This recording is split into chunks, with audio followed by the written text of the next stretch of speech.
Media network ಎಂದೆಂದಿಗೂ ನಿಮ್ಮೊಂದಿಗೆ. ನೀವು ಬಾಡಿಗೆ ಮನೆಯಲ್ಲಿದ್ದೀರಾ? ಹಾಗಾದರೆ ನಿಮಗಿಂತ ಮುಂಚೆ ಆ ಮನೆಯಲ್ಲಿ ಬಾಡಿಗೆದಾರಿದ್ರಲ್ಲ, ಅವರ ಶಾಪ ನಿಮಗೇನಾದರೂ ಕಾಡ್ತಾ ಇದೆಯಾ? ನೀವು ಆ ಬಾಡಿಗೆ ಮನೆಗೆ ಬಂದ ಮೇಲೆ ಇದ್ದಕ್ಕಿದ್ದಂತೆ ಆರೋಗ್ಯದಲ್ಲಿ ಸಮಸ್ಯೆಗಳು ಜಾಸ್ತಿ ಆಗ್ತಾ ಇದೆಯಾ? ಅಥವಾ ನಿಮ್ಮ ಮಕ್ಕಳ ವಿದ್ಯಾಭ್ಯಾಸದಲ್ಲಿ ತುಂಬ ತೊಂದರೆಗಳು ಬರ್ತಾ ಇದೆಯಾ? ಇದ್ದಕ್ಕಿದ್ದಂತೆ ನಿಮ್ಮ ಯಜಮಾನರ ಕೆಲಸನೇ ಹೊರಟು ಹೋಯ್ತಾ? ಆ ಮನೆಯಲ್ಲಿ ಏನೋ ಸದ್ದು, ರಾತ್ರಿ ಕೆಟ್ಟ ಕೆಟ್ಟ ಕನಸುಗಳು, ಏನೋ ವಿಚಿತ್ರವಾದದ್ದು ನಡೀತಾ ಇದೆಯಾ? ಹಾಗಾದರೆ ಈಗಲೇ ಅಲರ್ಟ್ ಆಗಿ ಈ ಒಂದು ವಿಶೇಷ ವಿನೂತನ ಸಬ್ಜೆಕ್ಟ್ ಮೇಲೆ ಮಾಡಿದಂತಹ ವಿಡಿಯೋನ ಒಂದು ಸೆಕೆಂಡ್ ಕೂಡ ಸ್ಕಿಪ್ ಮಾಡದೆ ನೋಡಿ, ನಿಮಗೆ ಎಲ್ಲವೂ ಅರ್ಥ ಆಗುತ್ತೆ.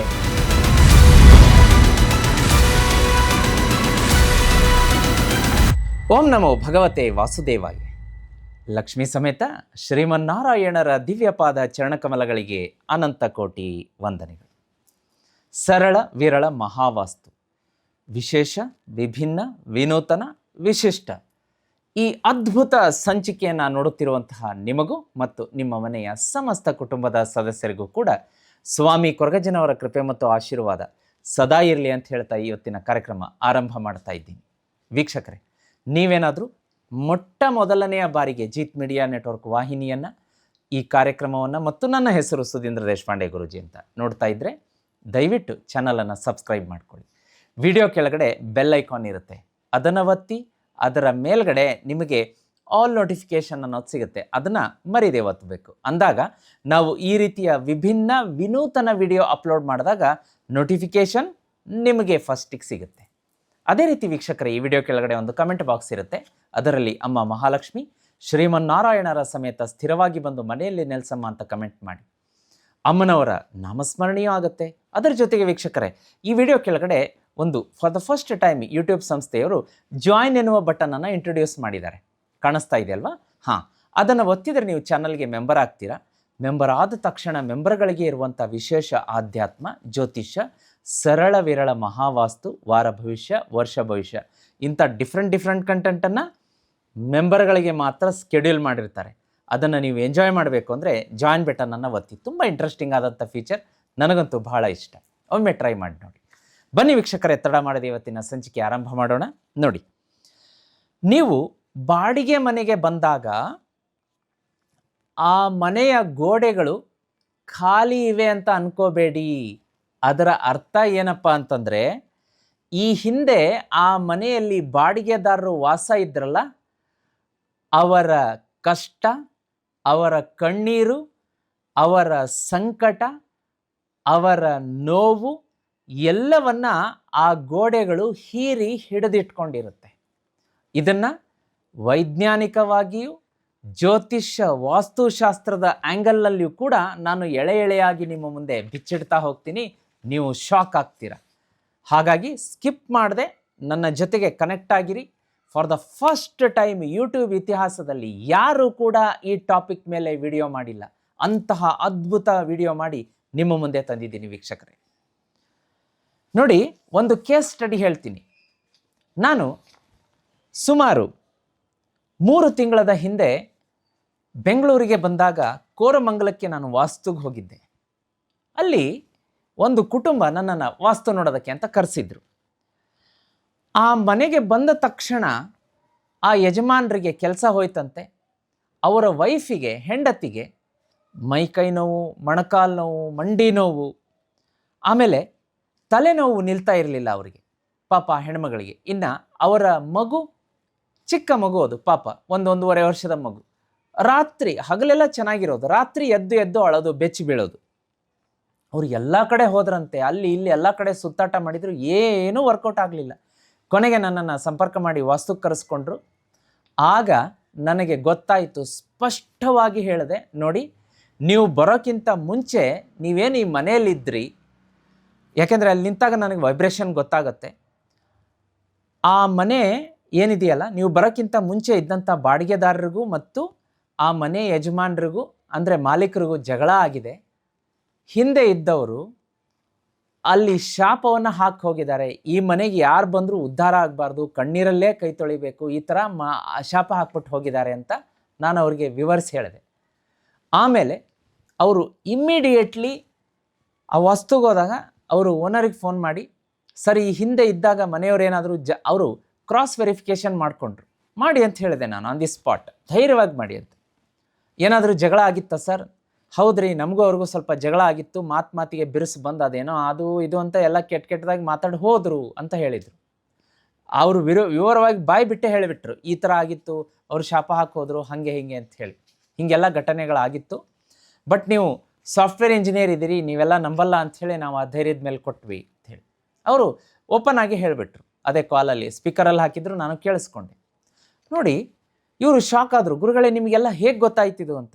ಯಾಕೆಂದರೆ ನನಗೆ ವಿಶೇಷವಾದಂತಹ ಒಂದು ಶಕ್ತಿ ಇರೋದರಿಂದ ಅದರ ಆಧಾರದ ಮೇಲೆ ಗೇಜ್ ಮಾಡಿ ಅದನ್ನು ಕಂಡುಹಿಡಿತೀನಿ ನಾನು. ಹಾಗಾಗಿ ಆಮೇಲೆ ಆ ಒಂದು ಶಾಪವನ್ನು ಕಟ್ ಮಾಡೋದಕ್ಕೆ, ತಡೆ ಮಾಡೋದಕ್ಕೆ ಎಲ್ಲ ಸಂಪೂರ್ಣ ವ್ಯವಸ್ಥೆ ಮಾಡಿ 1 ವಾರ ಅವರಿಗೆ ಸಿಂಪಲ್ ಆದಂಥ ರಿಚುವಲ್ಸ್, ರೆಮಿಡೀಸ್, ಯೂನಿವರ್ಸ್ ರೆಮಿಡೀಸ್, ಮಗದೊಂದು ನನ್ನ ಒಂದು ಅನುಭವ, ದೈವ ಅನುಗ್ರಹ ಎಲ್ಲವನ್ನ ಬಳಸಿ ಅಲ್ಲಿ ಕೆಲವೊಂದು ಪೂಜೆ ಚಿಕ್ಕದಾಗಿ ಇದನ್ನು ಮಾಡಿ ಎಲ್ಲ ಮಾಡಿಕೊಟ್ಟು ಬಂದೆ. ಒಂದೇ 1 ವಾರಕ್ಕೆ ಸಂಪೂರ್ಣವಾಗಿ ಚಿತ್ರಣ ಬದಲಿ ಆಯಿತು. ಆ ಮನೆ ಯಜಮಾನರಿಗೆ ಎಲ್ಲ ಆರೋಗ್ಯ ಸರಿಯಾಯಿತು. ಮತ್ತೆ ಅವರು ಕೆಲಸಕ್ಕೆ ಹೋಗೋದಕ್ಕೆ ಶುರು ಮಾಡಿದರು.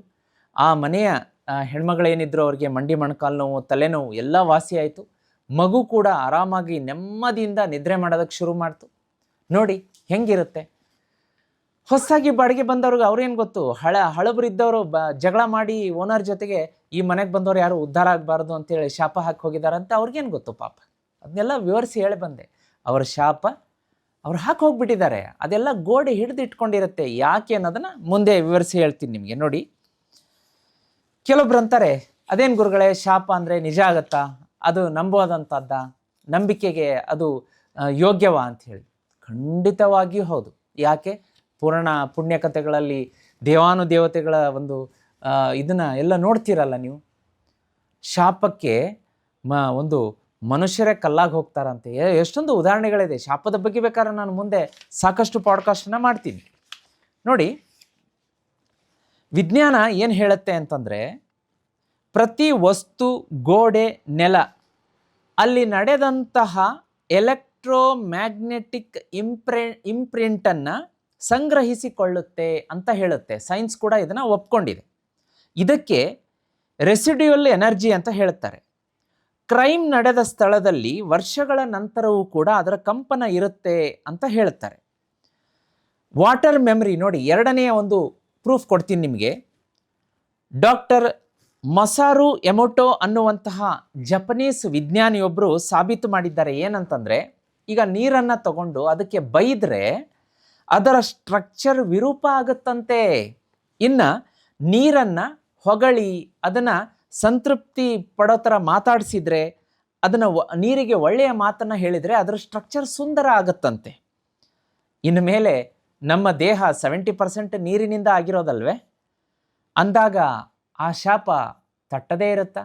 ಆ ಒಂದು ನೆಗೆಟಿವ್ ಎನರ್ಜಿ ಎಷ್ಟು ಬೇಗ ಇಂಪ್ಯಾಕ್ಟ್ ಆಗುತ್ತೆ ನಮಗೆ. ಈಗ ಅರ್ಥ ಆಯ್ತಲ್ಲ ನಿಮಗೆ. ಇನ್ನು ನೋಡಿ, ಒಬ್ಬ ಖಿನ್ನ ವ್ಯಕ್ತಿ ಯಾರಿಗಾದರೂ ತನ್ನ ಖಿನ್ನತೆಯನ್ನು ಹರಡಬಲ್ಲ ಅಂತ ಇದು ವಿಜ್ಞಾನ ಕೂಡ ಸಾಬೀತು ಮಾಡಿದೆ. ಹಾಗೆ ಹಿಂದಿನ ಬಾಡಿಗೆದಾರರ ನೋವು, ಕ್ರೋಧ, ಆಕ್ರೋಶ, ಕಣ್ಣೀರು, ತಳಮಳ, ಕಂಪನ, ಅದೆಲ್ಲ ನೆಗೆಟಿವ್ ಏನಿರುತ್ತೆ ಅದು ಅವರು ಮನೆ ಖಾಲಿ ಮಾಡಿ ಹೋದರೂ ಹಾಗೇ ಇರುತ್ತೆ. ಅದು ಹೊಸದಾಗಿ ಬಾಡಿಗೆದಾರರು ಬಂದರೆ ಅವ್ರನ್ನ ಪಟ್ ಅಂತ ಹಿಡ್ಕೊಳ್ಳುತ್ತೆ. ಈಗ ಅರ್ಥ ಆಯ್ತಲ್ಲ ನೋಡಿ. ಡೆಫಿನೆಟ್ಲಿ ಇನ್ನು ನೀವು ಬಾಡಿಗೆ ಮನೆಗೆ ಬಂದ ಮೇಲೆ ಹಳೆಯ ಬಾಡಿಗೆದಾರರ ಈ ಒಂದು ನೆಗೆಟಿವ್ ಎನರ್ಜಿ ಇನ್ನೂ ಟ್ರಾನ್ಸ್ಫಾರ್ಮೇಷನ್ ಆಗ್ತಾ ಇದೆ ಅನ್ನೋದಕ್ಕೆ ಕೆಲವೊಂದು ಸಿಂಪ್ಟಮ್ಸ್ ಬರುತ್ತೆ. ಅದನ್ನು ನೀವಾಗಿ ನಿಮಗೆ ತೆಗೆದು ಹಾಕೋಕ್ಕಾಗಲ್ಲ. ನಮ್ಮಂತಹ ತಿಳಿದ ಬಲ್ಲ ಒಂದು ಸೂಕ್ತ ವಿಶೇಷ ವ್ಯಕ್ತಿಗಳ ಕೈಯಿಂದ ಅದನ್ನು ತೆಗೆದು ಹಾಕೋದಕ್ಕೆ ಸಾಧ್ಯ ಆಗುತ್ತೆ. ಆ ಕರೀರಿ, ನಾನು ಬರ್ತೀನಿ. ಸ್ಕ್ರೀನ್ ಮೇಲೆ ನಂಬರ್ ಕಾಣಿಸ್ತಾ ಇದೆ ನೋಡಿ, ವಾಸ್ತುಕ್ಕೆ ಕರೆಸ್ಕೊಳ್ಳಿ. ಈಗ ನಾನು ಮುಂದೆ ಹೇಳುವಂಥ ಲಕ್ಷಣಗಳು ನಿಮಗೇನಾದರೂ ಕಾಣಿಸಿದರೆ ಪಟ್ಟಂತ ಕರೀರಿ, ಬಂದ್ಬಿಟ್ಟು ಅದನ್ನು ಎಲ್ಲವನ್ನು ತಡೆ ಒಡ್ಡಿ ಅದನ್ನು ಹೊರಗಡೆ ಹಾಕಿ ನಿಮ್ಮನ್ನು ಆ ಮನೆಯಲ್ಲಿ ನೆಮ್ಮದಿಯಿಂದ ಜೀವನ ಮಾಡೋ ಥರ ನಾನು ಸುಸೂತ್ರವಾಗಿ ಎಲ್ಲ ವ್ಯವಸ್ಥೆ ಮಾಡಿ ವಸ್ತುವನ್ನು ಫಿಕ್ಸ್ ಮಾಡಿಕೊಟ್ಟು ಬರ್ತೀನಿ. ಒಂದನೆಯ ಒಂದು ಸಂಕೇತ ಏನಾಗುತ್ತೆ ಅಂದರೆ, ನೀವು ಹೊಸದಾಗಿ ಆ ಬಾಡಿಗೆ ಮನೆಗೆ ಬಂದಾಗ 3 ತಿಂಗಳ ಒಳಗಡೆ ಏನಾದರೂ ಜೀವನದಲ್ಲಿ ಒಂದು ಕೆಟ್ಟ ಘಟನೆ ನಡೆಯುತ್ತೆ, ಕೆಟ್ಟದ್ದು ಶುರುವಾಗುತ್ತೆ, ಇದ್ದಕ್ಕಿದ್ದಂಗೆ ಕೆಲಸ ಹೋಗುತ್ತೆ, ಅನಾರೋಗ್ಯ, ಜಗಳ, ಏನೇನಾದರೂ ಒಂದು ಈ ಥರದ್ದು ನೀವು ಇಮ್ಯಾಜಿನ್ ಕೂಡ ಮಾಡಿರಲಿಕ್ಕಿಲ್ಲ ಅಂಥ ಘಟನೆಗಳು ನಡೆಯುತ್ತೆ. ಎರಡನೇ ಸಂಕೇತ ಏನಪ್ಪ ಅಂದರೆ, ರಾತ್ರಿ 12 ಗಂಟೆಯಿಂದ 3 ಗಂಟೆ ಒಳಗಡೆ ಇದ್ದಕ್ಕಿದ್ದಂಗೆ ಎಚ್ಚರ ಆಗುತ್ತೆ. ಇದನ್ನು ವಿಚಿಂಗ್ ಅವರ್ ಅಂತ ಹೇಳ್ತಾರೆ. ಕಾರಣ ಇಲ್ಲದೆ ಎಚ್ಚರ ಆಗಿಬಿಡುತ್ತೆ, ಮಗು ಅಳುತ್ತೆ, ಆಮೇಲೆ ಮನೆಯಲ್ಲಿ ಸಾಕು ಪ್ರಾಣಿಗಳಿದ್ದರೆ ಅವುಗಳು ಕೂಡ ಎಚ್ಚರ ಇದ್ದು ಊಳಿಡೋದಕ್ಕೆ ಶುರು ಮಾಡುತ್ತೆ. ನೆಗೆಟಿವ್ ಎನರ್ಜಿ ಆ ಒಂದು ಸಂದರ್ಭದಲ್ಲಿ ಆತ್ಮದ ಮೇಲೆ ಅತ್ಯಂತ ದುರ್ಬಲ ಸಮಯ ಆಗಿರೋದ್ರಿಂದ 12 ಗಂಟೆಯಿಂದ 3 ಗಂಟೆ ಜಾಸ್ತಿ ಒಂದು ಪ್ರಭಾವ ಬೀರುತ್ತೆ. ಇನ್ನು ಮೂರನೇ ಸಂಕೇತ ಏನಂದರೆ, ಮನೆಯ ಯಾವುದೋ ಒಂದು ಮೂಲೆ ಸದಾ ತಣ್ಣಗಿರುತ್ತೆ, ಅಲ್ಲಿ ಎ ಸಿ ಕೂಡ ಹಾಕಿರಲ್ಲ, ಎ ಸಿ ಇರೋದೇ ಇಲ್ಲ ಅಂದ್ಕೊಳ್ಳಿ ಆ ಮನೆಯಲ್ಲಿ. ಫಾರ್ ಎಕ್ಸಾಂಪಲ್, ತಣ್ಣಗೆ ಹೆಂಗಿರುತ್ತೆ ಆ ಮೂಲೆ, ಕಾರ್ನರ್ ಆಫ್ ದ ಹೌಸ್, ಅದರ ಅರ್ಥ ನೆಗೆಟಿವ್ ಎನರ್ಜಿ ಅಲ್ಲಿ ಹೆಚ್ಚಿನ ಪ್ರಮಾಣದಲ್ಲಿ ವಾಸ ಮಾಡಿದೆ ಅನ್ನೋದನ್ನು ತೋರಿಸುತ್ತೆ. ಇನ್ನು 4ನೇದೇನಪ್ಪ ಅಂದರೆ, ಇಲ್ಲಿ ಸಾಕು ಪ್ರಾಣಿಗಳು ಅಲ್ಲಿ ಹೂಳಿಡುತ್ತೆ ಆ ಮನೆಯಲ್ಲಿ ರಾತ್ರಿ 12ರಿಂದ 3 ಒಳಗಡೆ ಎಸ್ಪೆಷಲಿ. ಆಮೇಲೆ 5ನೇ ಸಂಕೇತ ಏನು ಅಂದರೆ, ಆ ಮನೆಯಲ್ಲಿ, ಆ ಬಾಡಿಗೆ ಮನೆಯಲ್ಲಿ ಗಿಡಗಳು ಪದೇ ಪದೇ ಸತ್ತು ಹೋಗುತ್ತೆ. ಗೊಬ್ಬರ ಹಾಕ್ತೀರಾ, ನೀರು ಹಾಕ್ತೀರಾ, ಆರೈಕೆ ಮಾಡ್ತೀರಾ, ಅದು ಉಳಿಯೋದಿಲ್ಲ, ಬರೀ ಸಾಯ್ತಾ ಬರುತ್ತೆ.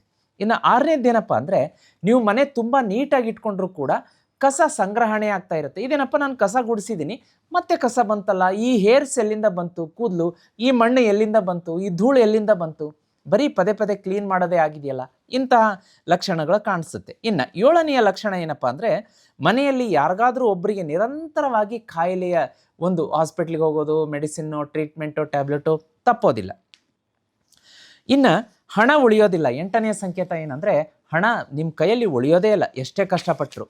9ನೇ ಸಂಕೇತ ಅಂದರೆ, ದಂಪತಿಗಳ ನಡುವೆ ಸಣ್ಣ ಪುಟ್ಟ ವಿಚಾರಕ್ಕೂ ಕೂಡ ಜಗಳ ಆಗ್ತಾ ಇರುತ್ತೆ. ಮನೆಯಲ್ಲಿ ಕೂತರೆ ಉತ್ಸಾಹ ಇಲ್ಲ, ಹೊರಗಡೆ ಇದ್ದರೆ ನೆಮ್ಮದಿ ಇರುತ್ತೆ, ಈ ರೀತಿಯ ವಾತಾವರಣ. ಈ 10 ಸಂಕೇತಗಳಲ್ಲಿ ಯಾವುದಾದ್ರೂ ಸಂಕೇತ ನಿಮಗೆ ಅನಿಸಿದೆಯಾ ವೀಕ್ಷಕರೇ, ಅಥವಾ ಜಾಸ್ತಿನೇ ಸಂಕೇತ ಅನ್ನಿಸ್ತಾ ಇದೆಯಾ? ಈಗ ನನ್ನನ್ನು ನಿಮ್ಮ ಮನೆಗೆ ವಾಸ್ತುಗೆ ಕರೆಸಿಕೊಳ್ಳುವಂಥ ಸರಿಯಾದ ಸಮಯ, ಸಂದರ್ಭ. ಇನ್ನೂ ತಡ ಮಾಡಬೇಡಿ. ಯಾಕೆಂದರೆ ಹಳಬರು ಏನು ಅಲ್ಲಿ ಒಂದು ಶಾಪವೋ ಅವರ ನೆಗೆಟಿವ್ ಎನರ್ಜಿಯೋ ಆ ಬಾಡಿಗೆ ಮನೆಗೆ ಬಿಟ್ಟು ಹೋಗಿರ್ತಾರೆ, ಅದು ನಿಮ್ಮ ಜೀವನದ ಮೇಲೂ ಇಂಪ್ಯಾಕ್ಟ್ ಬೀರ್ತಾನೆ ಇರುತ್ತೆ. ದಯಮಾಡಿ ಈಗಲೇ ಸ್ಕ್ರೀನ್ ಮೇಲೆ ಕಾಣಿಸುವಂಥ ನಂಬರ್ಗೆ ಮೆಸೇಜ್ ಮಾಡಿ. ನಮ್ಮ ತಂಡ ನನ್ನನ್ನು ನಿಮ್ಮ ಮನೆಗೆ, ನೀವೇನು ಬಾಡಿಗೆ ಮನೆಯಲ್ಲಿದ್ದೀರಿ ಅಲ್ಲಿಗೆ ವಾಸ್ತುಗೆ ಕಳಿಸ್ಕೊಡೋದಕ್ಕೆ ಸಹಾಯ ಸಹಕಾರ ಕೊಡುತ್ತೆ. ಈಗ ಎಚ್ಚೆತ್ತುಕೊಳ್ಳಿಲ್ಲ ಅಂತಂದರೆ ಕಷ್ಟಗಳು ಜಾಸ್ತಿ ಆಗ್ತಾ ಹೋಗುತ್ತೆ, ಮತ್ತು ಪರಿಸ್ಥಿತಿ ಕೈಮೀರಿ ಹೋಗಿರುತ್ತೆ. ತಡ ಮಾಡಬೇಡಿ, ಈಗಲೇ ಕರೆಸ್ಕೊಳ್ಳಿ. ನಿಮ್ಮ ಏನು ಬಾಡಿಗೆ ಮನೆಯಲ್ಲಿದ್ದೀರಿ ಅಲ್ಲಿನ ಆ ಹಳೆಯ ಎಲ್ಲ ಇಂಪ್ಯಾಕ್ಟ್ಗಳನ್ನು, ನೆಗೆಟಿವಿಟಿಯನ್ನು ತೊಡೆದು ಹಾಕಿ ಅತ್ಯಂತ ಕಡಿಮೆ ಖರ್ಚಿನಲ್ಲಿ ಸರಳ ಉಪಾಯಗಳನ್ನು ಕೊಟ್ಟು ನಿಮ್ಮ ಜೀವನದಲ್ಲಿ ಮಂದಹಾಸ ನಗು ಮೂಡಿಸಿ, ಬರಲಿಲ್ಲ ಅಂದರೆ ಕೇಳಿ ವೀಕ್ಷಕರೇ, ಚಾಲೆಂಜ್ ಮಾಡ್ತೀನಿ ಬೇಕಾರೆ ಅಂತ ಹೇಳ್ತಾ ಇವತ್ತಿನ ಸಂಚಿಕೆ ಮುಗಿಸ್ತಾ ಇದ್ದೀನಿ. ಮತ್ತೆ ಮುಂದಿನ ಸಂಚಿಕೆಯಲ್ಲಿ ನಿಮ್ಮ ನೆಚ್ಚಿನ ಸುಧೀಂದ್ರ ದೇಶಪಾಂಡೆ ಗುರುಜಿ ವಿನೂತನ ವಿಭಿನ್ನ ಕಾರ್ಯಕ್ರಮದೊಂದಿಗೆ ಬರ್ತೀನಿ. ಅಲ್ಲಿವರೆಗೂ ಈ ಸಂಚಿಕೆ ನಿಮಗೆ ಇಷ್ಟ ಆಗಿದೆ ಅಂದ್ಕೊಂಡಿದ್ದೀನಿ. ಇಷ್ಟ ಆದರೆ ನಿಮ್ಮ ಸ್ನೇಹಿತರು, ಸಂಬಂಧಿಕರು, ರಿಲೇಟಿವ್ಸ್ ಎಲ್ಲರಿಗೂ ಕಳಿಸಿ. ಯಾರ್ಯಾರು ವಿಶೇಷವಾಗಿ ಬಾಡಿಗೆ ಮನೆಯಲ್ಲಿದ್ದಾರೆ ಅವರಿಗೆ ಈ ಸಂಚಿಕೆ ತಲುಪಲಿ. ಎಲ್ಲರಿಗೂ ಒಳಿತಾಗಲಿ ಅನ್ನೋದೇ ನನ್ನ ಉದ್ದೇಶ. ಓಂ ನಮೋ ಭಗವತೆ ವಾಸುದೇವಾಯ.